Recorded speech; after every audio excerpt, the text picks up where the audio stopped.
The fourth area of responsibility for the moderators is being the communication channel for your group, and it's pretty straightforward. I'm not going to tell you how to do it, but the principle behind it is that you are helping to keep this experience alive for people, and one of the ways of doing that is by your weekly emails. We will send weekly emails, but they're a little impersonal. Yours are somebody that they know. So what we know about online learning is that it's really easy to walk away. Relationships are what keep people there, and you are a key relationship for our participants. So getting that weekly email from you actually keeps the experience on people's radar. So every week you'll make sure that at least one email goes out to your group, and I usually suggest that that you send an email after you meet. You could send an email before you meet to remind people. That totally works as well. You could send 2 emails, one before and one after. But what you're making sure is that people hear from you. The very first email you will send is on the Saturday before your first meeting. You'll hear from me with details of how to find your people, and you'll introduce yourself. You'll share all of their emails and names. You'll reiterate your connection details for your first meeting, and after that you will send a reminder or a follow-up to your weekly calls.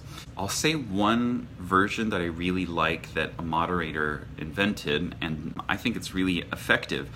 They actually reach out to the volunteer moderator of that week. So again, moderating rotates, so they will email whoever the volunteer is that week and tell them to email the whole group.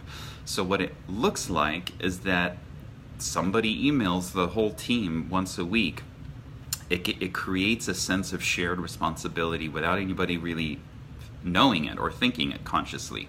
What I love about that is that person actually trying not to step out of the role of leader very consciously by trying to get somebody else to occupy that role and to support the group. So that's one way of doing it. You reach out to the volunteer moderator of the week and you tell them, make sure you follow up with everybody at the end of the meeting.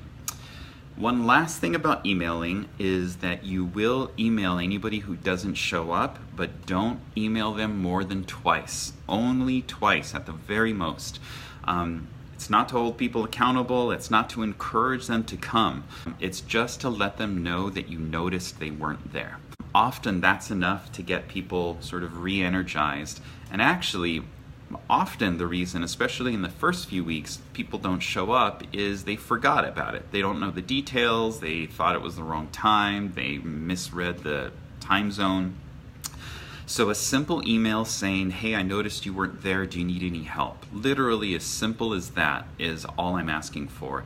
What I want to make sure is if they are having technical issues or if they do have a question, that their question gets answered.